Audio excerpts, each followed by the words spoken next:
Joel's getting. All right, good evening, everybody. Glad you could be here tonight. Great to see you today. Want to start, as always, with prayer requests. Anything that we can be praying about as we get started. Anything we can be praying about tonight. Is that better? Better?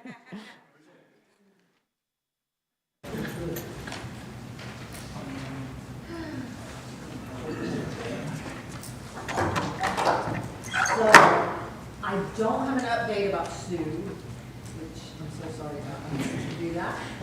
But we have some amazing news about Bennett, baby Bennett.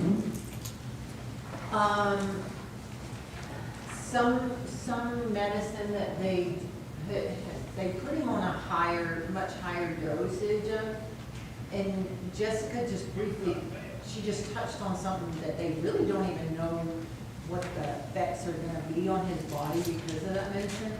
But with it doing so well with the cancer, the doctors feel like they're going to cut back the amount of weeks that they have to stay. So he was going to be there till November, and now it's down to June. Awesome. Wow. So, yeah, very, very big praises for that. He's doing so well, responding well.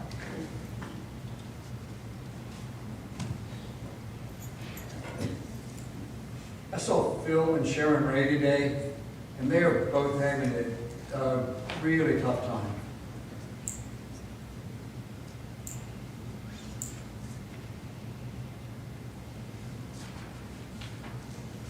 Okay. I can give an update about the Shipleys. It's a praise report. Last week, all the furniture was moved to a trailer they're going to be moving into, and the contract was signed today, or completed today, so they can move in anytime after April 1st, which is Friday. So some details are still working out. Gary will have quite a bit of woodworking to do to build a ramp and enlarge some doors, things like this, so the wheelchair accommodations are better. And if any lady would be interested in being an optimal help to him, they could go and sit with Ann. They could arrange to sit with Ann while he does his working. It's a pretty big obligation that he's taken on. Okay. So he just wouldn't have to worry about her if somebody is with Ann. So he'll get it done one way or the other, but that would be a blessing. Okay. They are moving off of Highway 44 that goes toward the land. So you go out 441 like you go to Lake Square Mall, and then 44, before you get to it, is where Comcast building is. You turn left. And about 5 or 6 miles down that road, then there's a 55-plus community of trailer parks. There's a whole bunch of them out there in one of those trailer parks. Okay. One Joel gave me before we got started this evening, Barbie Stinson, and we've prayed for Barbie as an acquaintance from work and has been hospitalized with leukemia, just undergoing some struggles with that. So Barbie Stinson is her name. Anything else you're praying about? I'd like to pray for our church leaders, especially the new deacon.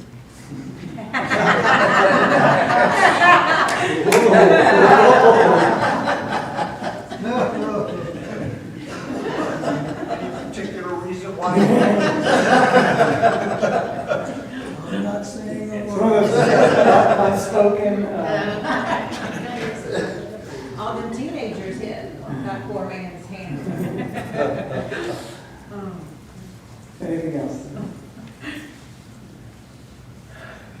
All right, let's pray. Father, we are just grateful to be here tonight and to just continue to look into your word and to see how we navigate this culture that we live in, and we do so in a way that isn't hiding out and cowering in fear, but doing so so we can have influence for your kingdom. God, we just want to pray right now in this instance for those who are in the midst of praise and struggle. We want to thank you for the good news about baby Bennett and his hopefully shortened stay.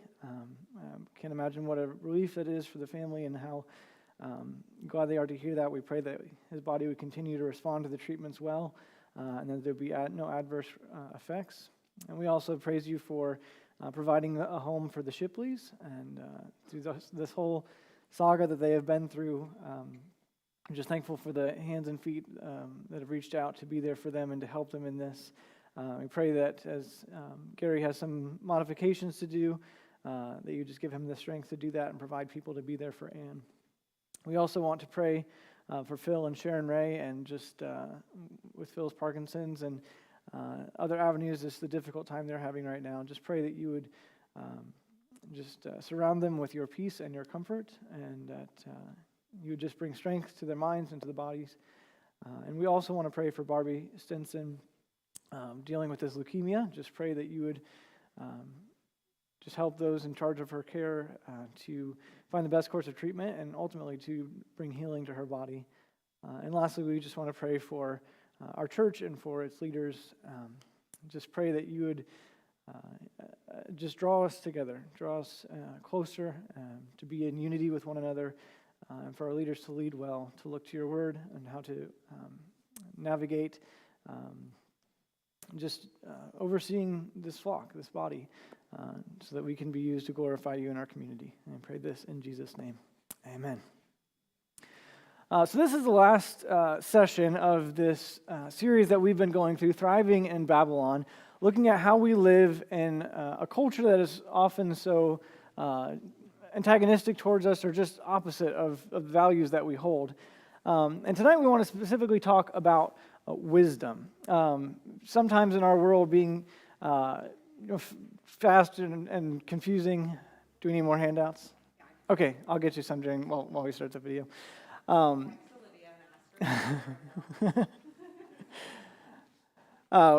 want to look at tonight at wisdom, but it's wisdom that we wouldn't typically think of being wisdom. Specifically being discerning with right and wrong, and how to find how God really wants to use us in the ways that we can interact with our culture in ways that are, like I said, influential and not shirking back. So with that in mind, I wanted to start to ask this question tonight.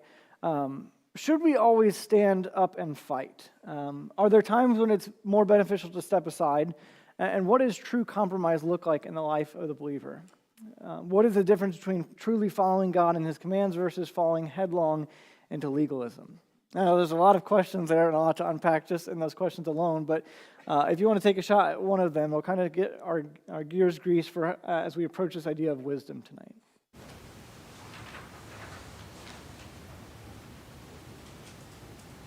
Those are some tough questions. Larry always tells me to choose my battles. Okay. So we have to be discerning as to what battles we need to fight and what's worth it and what's not. Okay. That's good advice when you have kids too. Any relationship, really. That's a reference to our kids and our There you go. grandchildren.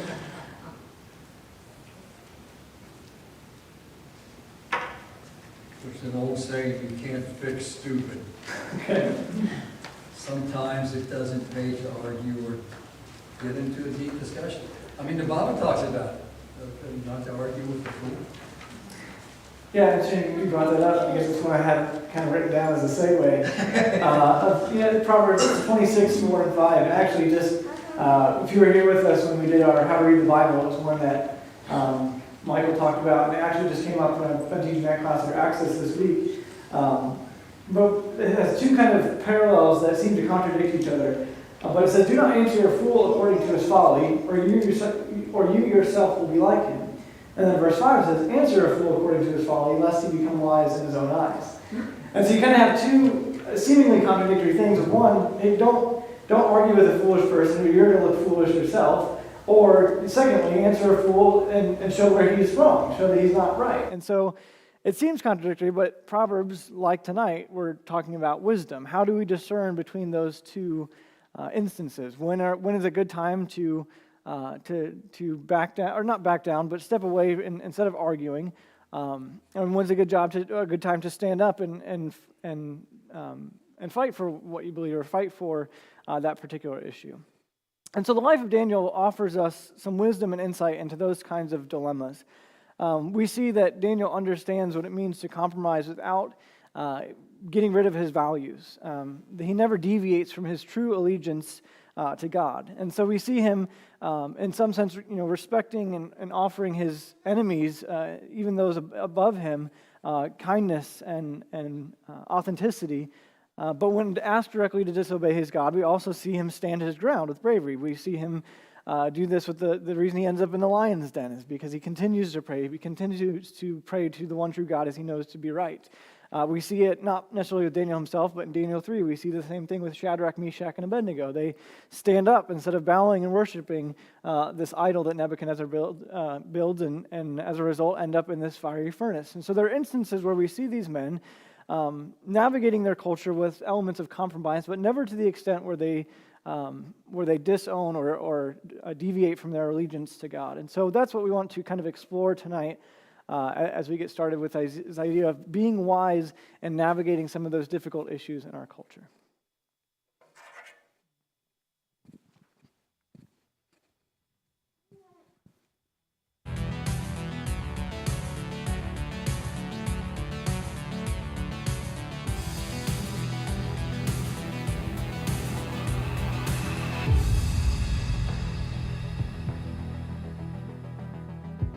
Welcome back to Thriving in Babylon. As we have seen in this series, there's a lot we can learn from the story of Daniel about how we are called to live as Christians in our culture today.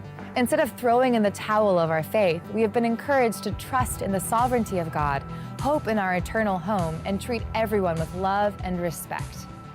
In this last session, Larry will explain how to navigate culture with wisdom like Daniel did. We'll consider when we should compromise, when we should stand firm in our convictions, and when we might be creating extra rules in fear. First, let's hear from Ezra. He was on tour with his band when he came across a gospel event in a bar. Yes, discussions about faith in a bar.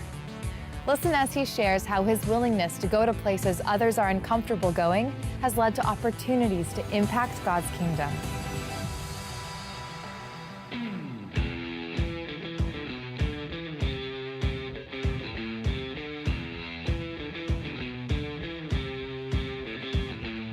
I'd been invited when I was touring to a bar in Dallas.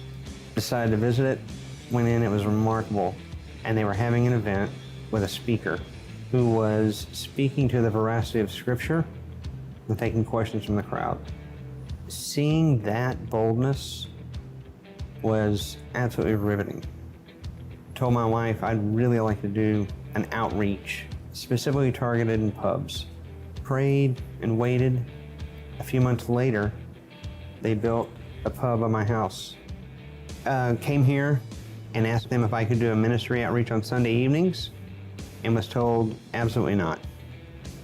Sat on the idea for several months, continued praying, came back, and there was a new manager. She said that she would check with the owners. The owners remembered me from my band and said yes. So it started here at the Gentleman in Fort Worth.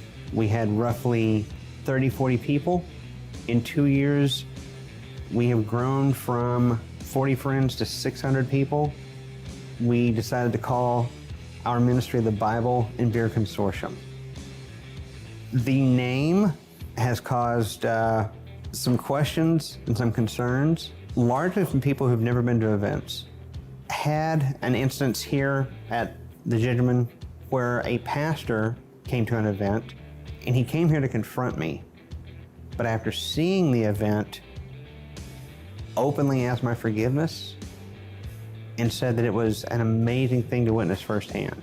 That was incredible, that someone would prayerfully come here, even against their tradition, to see what in the world is it that someone is doing, having these discussions in a bar. I promote the events through social media. Hundreds show up, but there are always those that are there at the bar that are unaware of what's going on, that afterwards tell me how much they love it.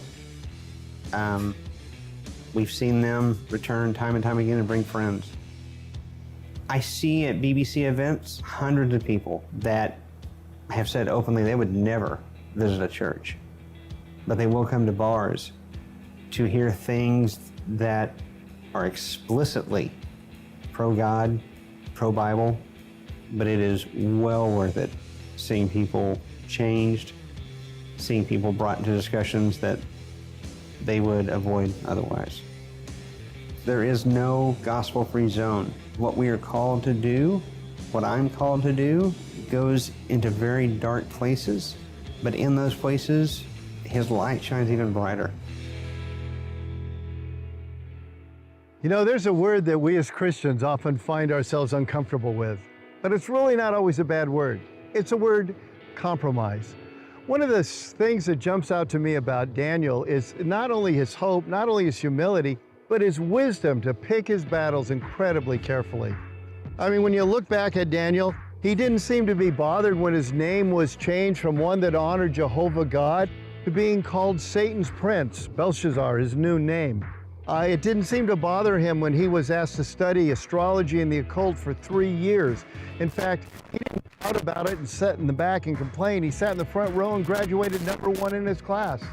He didn't seem to be really all that upset when he was put into service of the godless king that had destroyed his country, had taken things from the temple and mocked God. Somehow in all of those situations, he made a compromise. Now, there were times where he decided to draw the line. One of those was where God had a very clear law as far as diet. When he was presented with the king's diet, which was not kosher, he stood his ground very politely and very humbly. He asked if there was a way around it. He got a test given to him of 10 days. At the end of those 10 days, he was found more healthy than those that were eating the non-kosher diet, and so he got away with it. But it seems to be that if he had not been allowed to make that switch, he was willing to suffer the consequences, no matter what they might be. But in so many other areas, he just figured it wasn't worth the fight. And I remember being very confused by that and wondering, what's going on with this? Because like many Christians, the idea of any sort of compromise was seen as stepping back and not honoring God. And then I realized a very important principle, and it is simply this. There is a difference between what God forbids and what we don't like. There are standards that God puts upon His people, but He doesn't put upon all people. In 1 Corinthians chapter 5, a passage that talks about church discipline in the body of Christ, there's a list of sins, and we're told if a believer does these things, we're to separate from them. But at the same time, we're told that we're not to separate from non-believers who do these things because we'd have to leave the world. And of course, we would have no influence. And that seems to have been a real key for Daniel, to be able to pick his battles. For there was a command against practicing astrology and the occult, but there was no command against studying it. And frankly, when he graduated #1 in his class, rather than refusing to take the class, it set him up for later on when he was able to tell the king that it was a bunch of baloney and the answer to the king's dream that God had given him had come from God, not from all the Babylonian dark arts that he had learned. You know, there's another example of someone who drew the line, and that would be Rahab.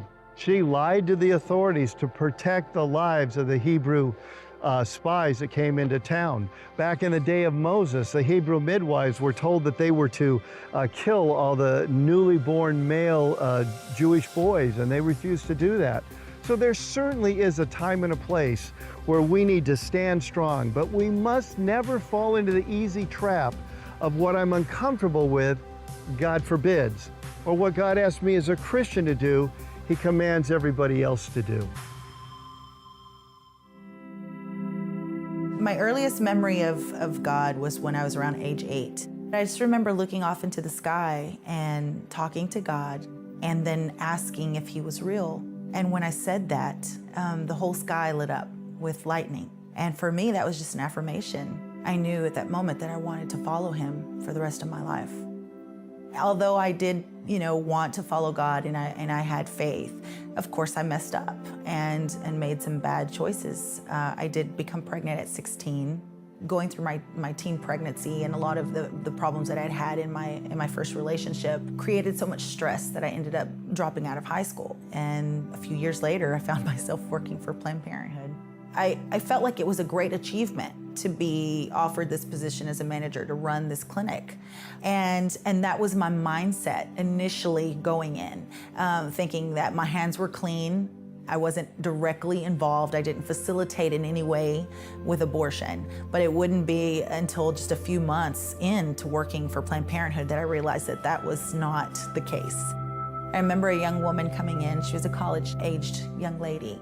I sat her down in the exam room and said, congratulations on your pregnancy. But I had failed to see that the young woman wanted a referral for abortion. And she said, I've made my decision. This is what we want to do. And my boyfriend and I have talked about it. And I said, okay. And so I gave her, the form that has the information to where she could receive her abortion. And of course, one of them being, the Planned Parenthood. She left in tears. And I went into my office and I shut the door and I began to cry. I just felt like I had betrayed God. And I felt like I was betraying everything that I had believed in and held dear and true to myself for so long. And so I had to confront that head on. And that was something that I found very difficult because I wanted to keep my job, but then I had all of these moral conflicts that were taking place.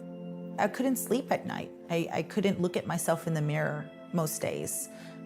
Because I realized that by being silent and by making referrals and by not speaking up for these innocent babies in the womb and their mothers, that I was directly facilitating an abortion and I was directly involved in a great deal of sin. When I walked away from Planned Parenthood, I walked away from everything, and we didn't know where that next paycheck was going to come from. We didn't know how we were going to pay for the mortgage or pay for our car. And I thought back to that time when I was a little girl, 8 years old, and telling God that I would always follow him. And I felt like for me, this was a second chance. Even though I didn't know exactly where God was calling me, I knew that God was calling me to always speak up and not be silent anymore. Have you ever been in a situation where your personal convictions were challenged, like Ramona? Her story is one of courageous wisdom. Though Ramona needed her job, she held firm to her convictions by leaving it, and she trusted God to provide. What if she had been too scared to leave? How can we avoid living in fear? Let's find out. When it comes to having wisdom in Babylon, one of the things we've got to be careful of is that we don't fall in the trap of becoming what I like to call scaredy cat Christians. Now, what's a scaredy cat Christian? Well, candidly, it's somebody who gives Satan way too much credit. So we become afraid of events, of holidays, of places, of things and people, as if somehow we can catch his evil by osmosis. We need to remember that he is a liar. That's his nature. He's been a liar from the very beginning. But what scaredy cat Christians do is they believe all of his lies. And they end up thinking that anything that is slightly touched by him or is influenced by him or the evil in our world somehow by osmosis will bring us down. He doesn't have that much power. Greater is he who is in us than he who is in the world. Actually, when we fall into scaredy cat Christianity, what we tend to do is we make our God look weak to the world around us. Non-Christians look and they shake their head like, so you're afraid of this holiday, or you're afraid of that, or you won't go here, or you won't do that. And what has happened is we've usually fallen into one of two traps or made one of two mistakes. The first one is a trap called legalism. Now legalism leads to scaredy cat Christianity because we are afraid God will be angry at us if we don't keep a bunch of rules that frankly aren't found in the Bible.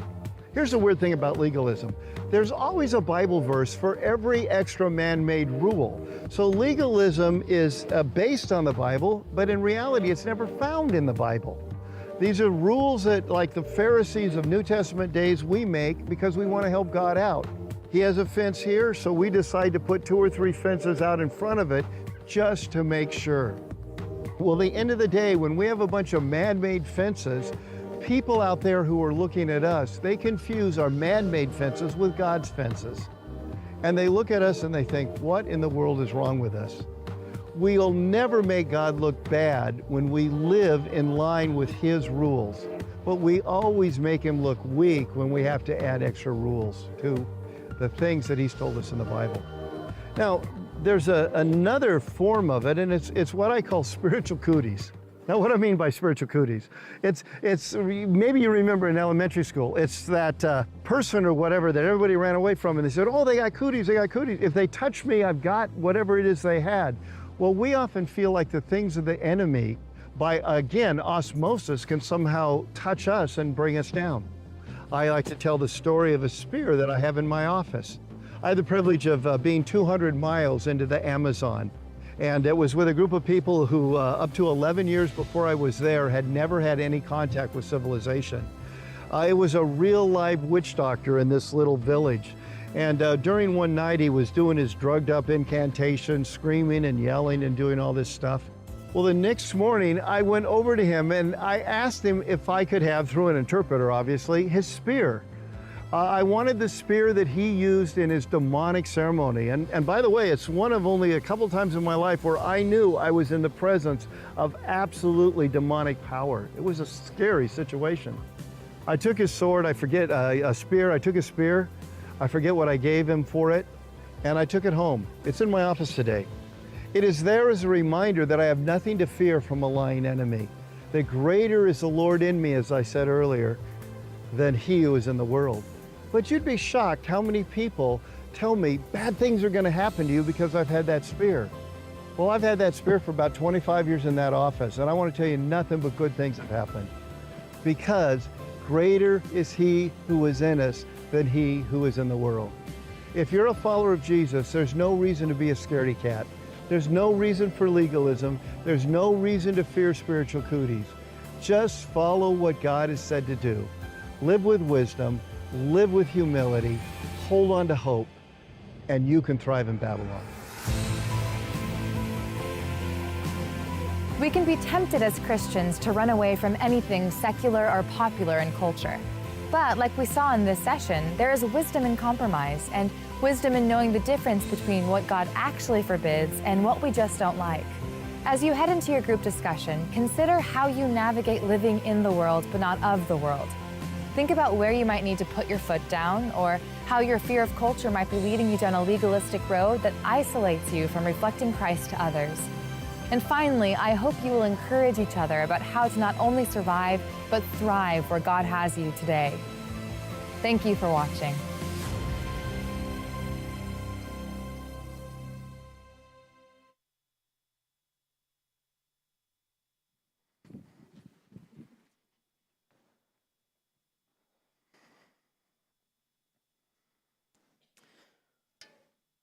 All right, so a lot to digest and take through with that, but I want to start with Larry said there's a difference between what God forbids and what we don't like. There are standards that God puts upon his people, but he doesn't put upon all people. Can you share an example of this from your own life? What personal preference or distaste have you had to set aside to love a friend with different convictions, and what standards does God place on people?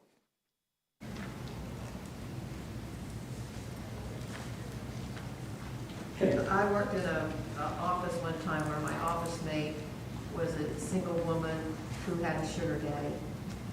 So, and here she was having to work with the preacher's wife. So it was, I had to be careful.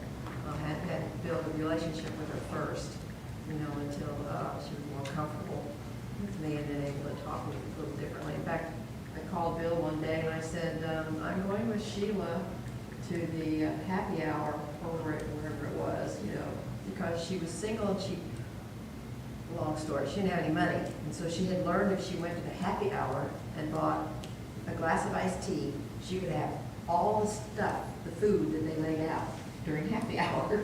So we both ordered a glass of tea, and I went to the bar with her.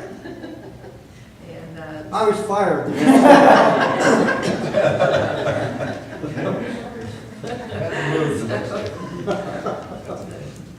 So it was I felt like I was walking on eggshells for a while. I felt sorry for her because, oh my goodness, now she's in this little office with a preacher's wife, and it was just the two of us.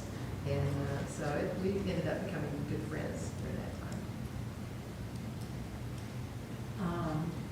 I've told the story about God pushing me to kind of break away from the friends I had because, you know, I only saw them if I was at this bar. It's a little hole in the wall bar that they did karaoke and stuff like that. But, so this girl I work with, she was a very young girl, and she's actually part of our family now, which is a little different story, but I made a deal with her if she would go to this Christian dance with me, that I would go out with her one night wherever she wanted to go. If she wanted to go to the officers club on the bay. So kind of, you know, that I made that deal, but it got me where God wanted me, and so it worked out great.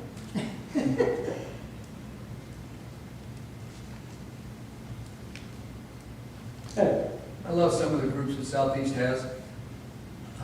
They have a group that goes into the strip clubs, and they have pulled over 100 strippers out of strip clubs now by going in there. And a lot of Christians say, that's horrible, you know, what are you going to strip clubs? They're going to bars. That's where God's lost are. That's where we should be going. Every time we see these LBGQTPLMN, whatever they are, we should be crying. I mean, it's you know, instead of judging and condemning, I think God's heart's for them. They're broken. In our town, in Warner Robins, Georgia, that's Bible-filled, like, they're serious about their Jesus. Not that they're not serious, but they've opened a strip club in Warner Robins. And, I mean, everybody just freaked out. And they had Christian people lining the road, taking pictures of the men that were as they were driving in, like, you know, does your wife know you're here? And I mean, it was just chaos for a long time. It was fun. Joe, you Back about 1990, I was on staff at a church. I'd been there in Montgomery. I'd been on staff for about 7 years, and the owner of a dog racetrack came to our church. And one day he and his wife asked me if I would pray about going out there as a chaplain. They had been praying. They really felt that they needed a chaplain out there. And so we prayed about it, and ended up telling him yes, we'd do that. And went out there. Well, the denomination didn't like that at all. And they had about 450 employees that I was the chaplain for. And I would have devotions in the bar in the afternoon before things opened up, and it was a very fruitful ministry. And married, buried, and you know, counsel, all of that. And it was just a place where it was a great opportunity for me. Well, there were 2 pastors in the state of Alabama that started raising the stink. And they thought that I ought to stand out there and have a sign, keep away from this. This is the devil's area, and that sort of thing. And so, anyway, it came down to, they told me to either resign my credentials or resign from the tribe. And so I resigned my credentials, and I spent 7 years out there, and it was a great opportunity. It wasn't fun, night work. Yeah. You know, I want to be with my wife at night, and but that's when a lot of the time out there was. And so anyway, it ended up a very positive thing, but it was a test. Yeah. I remember when one of the pastors' wives at my home church started a ministry for the strippers in town. People thought she was a little crazy that she was like going to the strip club at night to pick the girls up and go teach them about the Bible. But it was a very fruitful ministry. She was able to teach several of them about Christ and get them jobs, like working real jobs, and it was totally impactful to lots of lives, but it sounded a little dangerous on the front end, I'm sure. Yeah. On the flip side of this, sometimes, and instead of finding those areas where we can have influence, we want to kind of lock it down under our control, and that's where Larry addressed this idea of legalism. So there's always a Bible verse for every extra man-made rule. So legalism is based on the Bible, but in reality it's never found in the Bible. Who exemplified legalism in the New Testament, and what did Jesus say about them, and how would you define legalism? I say it shouldn't be too hard to guess since we've just been in Matthew's Gospel in that area for several weeks now. But yeah, the Pharisees. We saw Jesus' response to them last week, all the woes, the indictments that he pronounced on them because of their, looking one way but being another way, or because they made rules that they themselves didn't want to follow.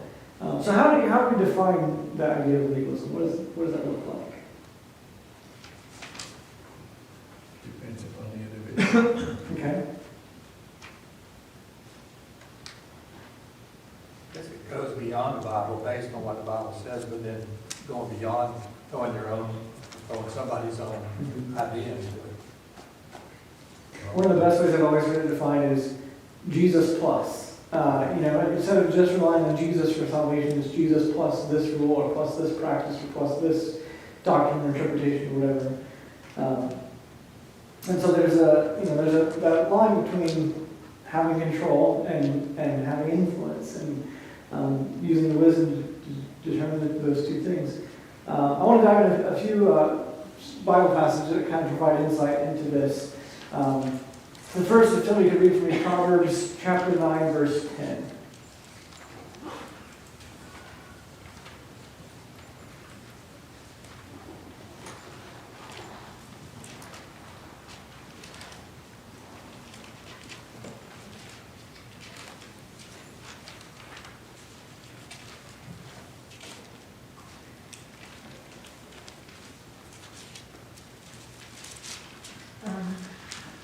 The fear of the Lord is the beginning of wisdom, and the knowledge of the Holy One is understanding.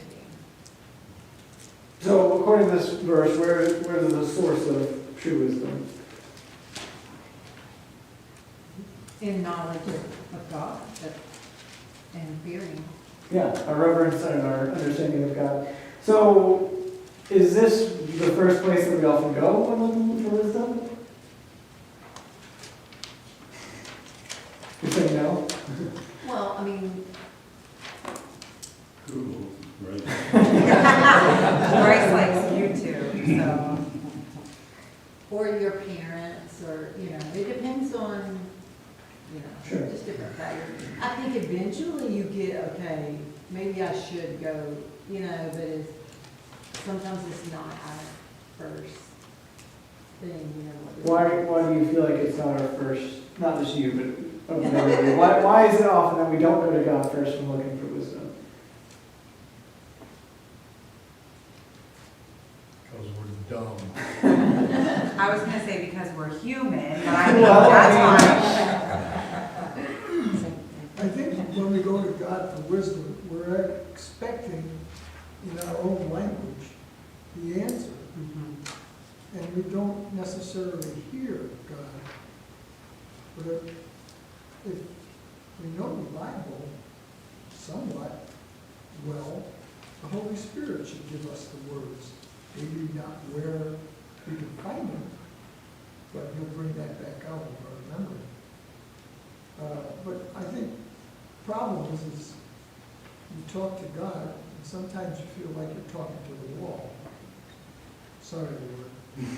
But you don't hear anything back. You don't get any other side of the conversation.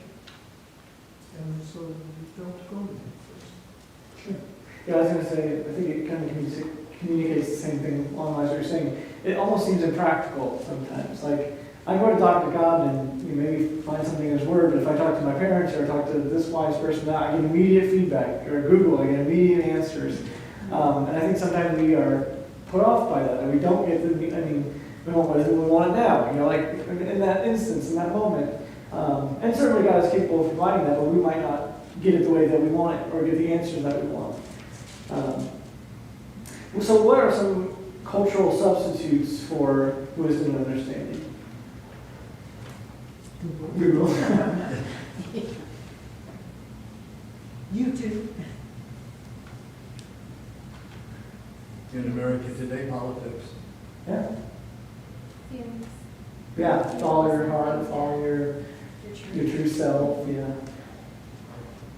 So, this idea of looking at, our where we find our true wisdom being in God. The opposite of that, of course, is to go, to culture, to where our enemy's domain. But Larry speaks to this idea of not giving Satan more power than he deserves. And so can somebody read with me John 8:44? We'll look at that. The one your father, the devil, who wants to carry out your father's desires. He was a murderer from the beginning, not holding to the truth, for there is no truth in him.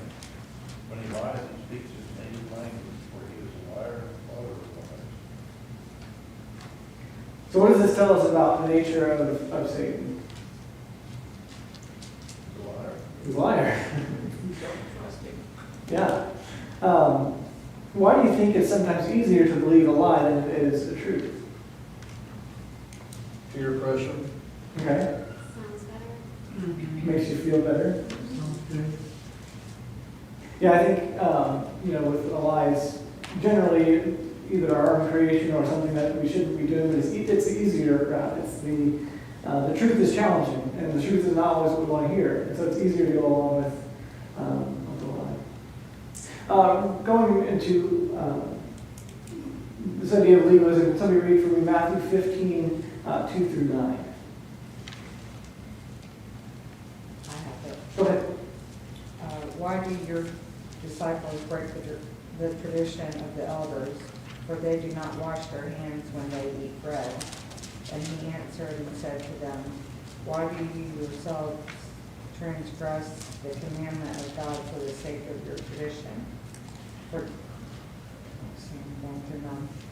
God said, honor your father and mother, and he who speaks evil of father or mother is put to death. But you say, whoever says to his father or mother, whatever I have that would help you has been given to God. He is not to honor his father or his mother, and by this you invalidated the word of God for the sake of your tradition. You hypocrites, rightly did Isaiah prophesy of you. This people honors me with their lips, but their heart is far away from me. But in vain do they worship me, teaching as doctrines the precepts of men. Okay. So Jesus, in this instance, he's eating with his disciples, and the Pharisees come to him and are kind of harping on him that his disciples haven't done the washing of hands. And this isn't like COVID-19 concerns. This is ceremonial washing, to the cooties type of thing. And so Jesus responds to them and says, you are coming at me with these extra rules, and you're not following the rules that God gave. You're finding loopholes to steal from your parents and those kinds of things. And so what does Jesus say about legalism in these verses? And why is it easier, or why do people prefer rules to a relationship with Jesus? Because they want it to be about them. Okay, how so? Well, they want to be able to justify themselves before God and say, I deserve this. I'm doing the right thing, and so God has to let me in. Well, and relationships require time, investing time.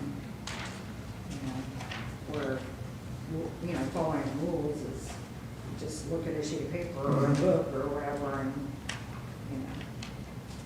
it's not spending that time, one-on-one time.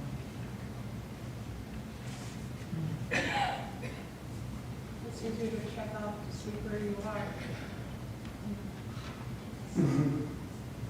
Yeah, it's kind of like that, mentioned a little bit last week, like kind of checking off and putting that gold star on the chart. Like it's easy and it feels good to do. Like, it feels like we are worthy of something, that we've accomplished something.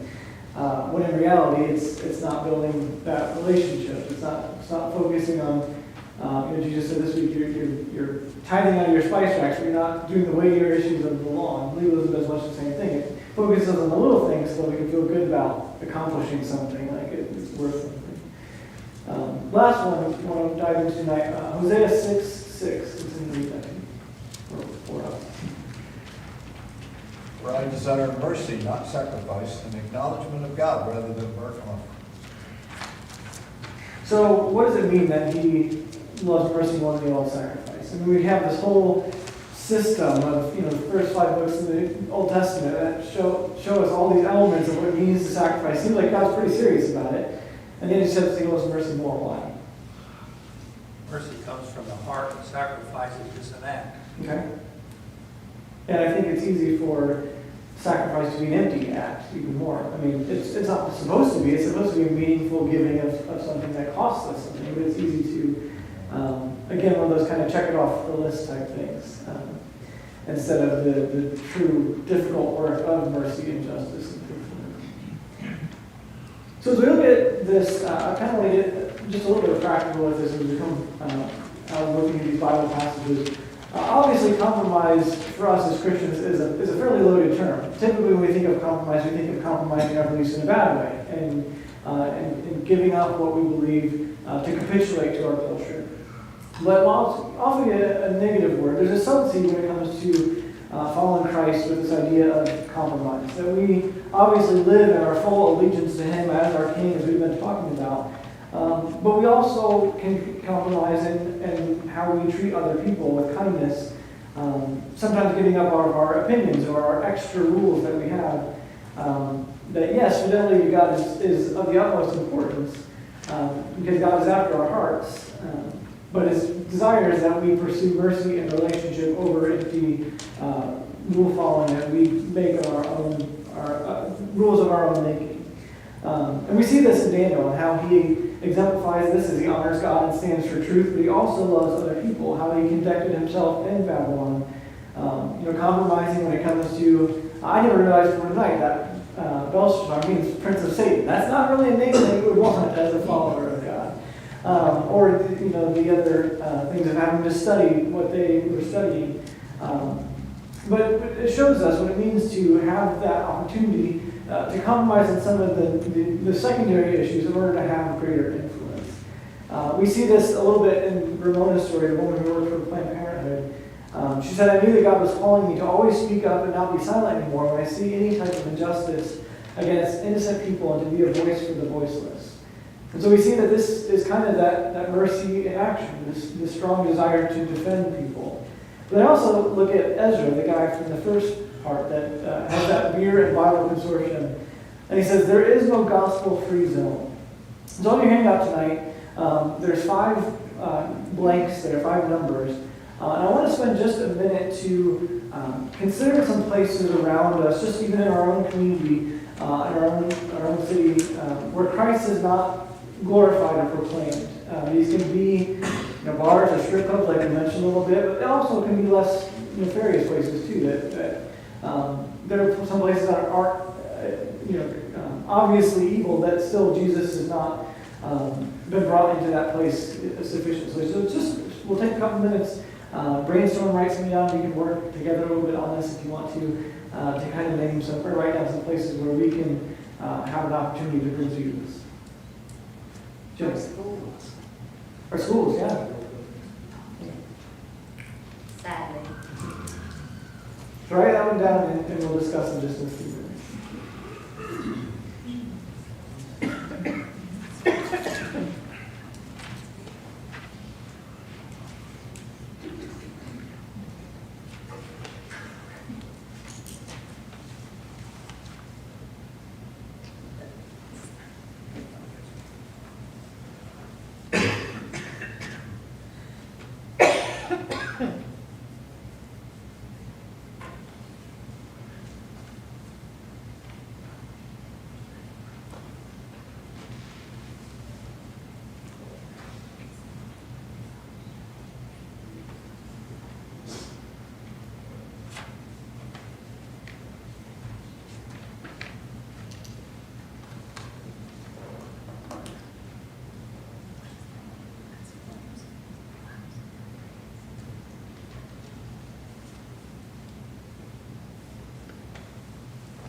All right, so what are some of the ones you wrote down here? Let's do it, mind sharing. Mosque. Say it again? Mosque. Mosque, okay. Public school. Schools. Federal buildings. Government buildings, yep. Edward.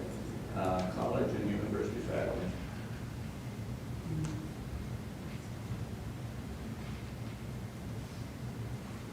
When I first moved here, there was an open meeting in Leesburg. I don't even remember what it was about, but it was just a regular meeting with the mayor and the council and blah, blah, blah, blah. And they were just conducting business. And they opened with the Pledge of Allegiance. But then they also prayed. It just blew me away. It wasn't just some sweet little round around going nowhere to prayer. They were calling on Jesus to guide them, steering them away. He wanted them to know what was best for the city. And I thought, man, this city's in good hands. But a lot of people will open with the Pledge of Allegiance, but they won't say a thing about God.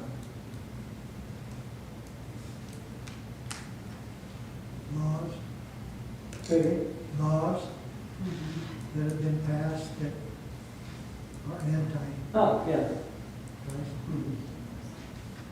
I mean, our libraries, our public libraries, stores.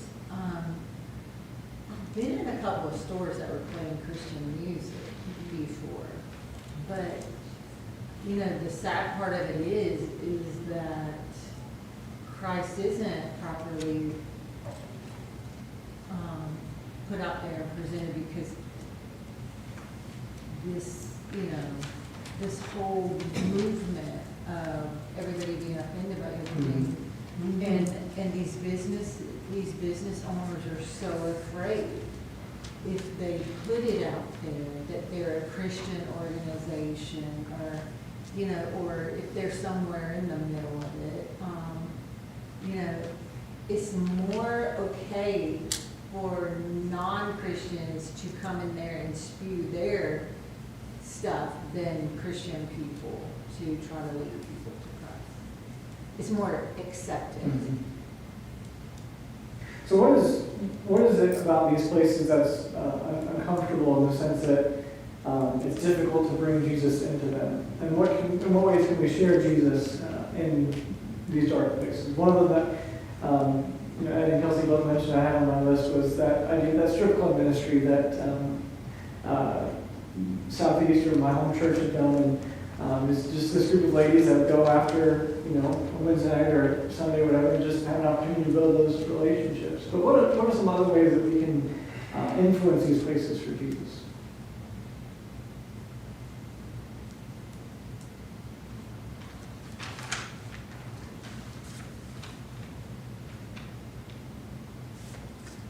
I'll go ahead with the mosque one that you mentioned.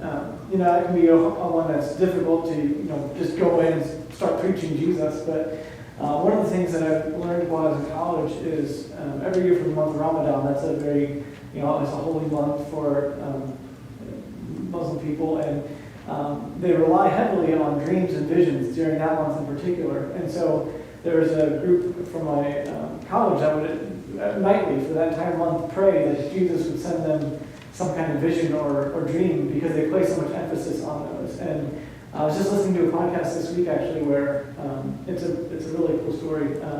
But long story short is this well-to-do Muslim man, he has a vision of Jesus, and gets New Testament, begins to read it, and his life kind of falls apart persecution-wise because of it. I mean, his father spends much of the 8 episodes of this podcast trying to kill his son because he's defected from Islam. But all these miraculous ways that Jesus keeps showing up and protecting him or delivering him, not entirely, he still goes through difficult times, but that's just one that necessarily wouldn't think of just as simple as praying that Jesus would show up in a way that they find meaningful, a vision or a dream that they put a lot of emphasis and weight on. Let's go. And then There's a book called Jesus Through Middle Eastern Eyes that is filled with examples of Muslim after Muslim that had a dream to go seek out Jesus. It's a great book because it happens a lot. Yeah.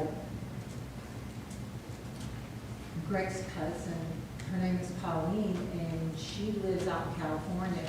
And she is part of this ministry where they travel. This is their full-time job, is they travel all over, you know, the nation, going to raves.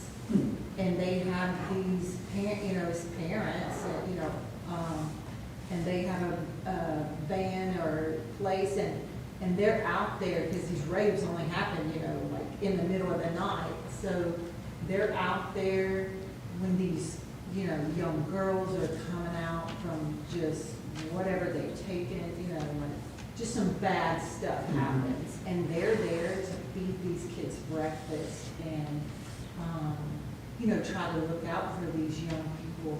And she's come here.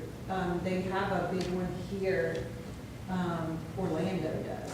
And so they're here once or twice a year. And they go around to different churches, like trying to get support.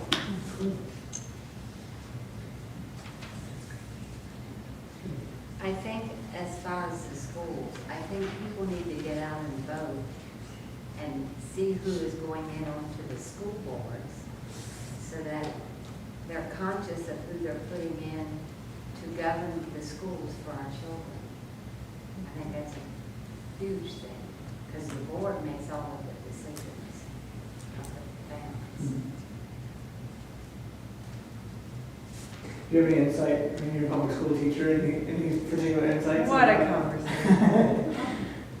I just think that there are, I hope, a lot of people like me who see school as a ministry, because you may be the only Jesus some of those children ever see. And so I always keep that in the front of my mind in conversations with parents, even the really difficult ones, like, I don't know if your kid's gonna pass this year, I don't know, those are hard conversations, but if they can know first and foremost that I love their child, and no matter what the difficulty is, we're all a team together, they can see how I handle challenges, I hope, differently than the world because of Jesus in me. So I've always said, I can't say Jesus every day, but my students ask me, I answer the question honestly, and I will always, I would totally be fine with being fired for that. So, I don't.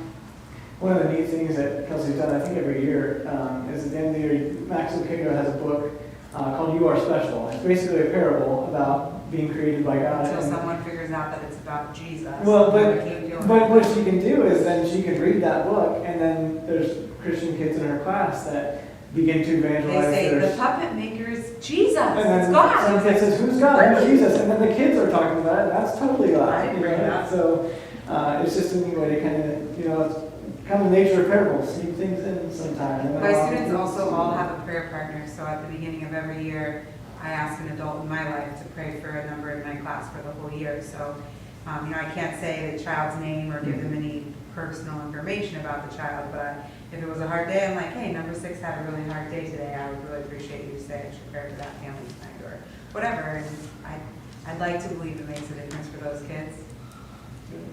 I've been a teacher in some form my whole adult life, and subbing, I got, in the beginning I was trying to do exactly what the teacher left, and I was trying to be the best, get everything done, and finally it just clicked, and most of this is just busy work that they just want me to be able to have hopefully a good day. And then I learned, I just want to love on these kids. So that I changed my focus to that. And even though I may not say Jesus' name, well, I did a lot. Some can get away with it, we're desperate for them, so I did. they don't have a contract. Because I'll be singing and everything in there with them, but just loving on them, because some of them don't get that, from their parents, or it just, they might not see it as Jesus.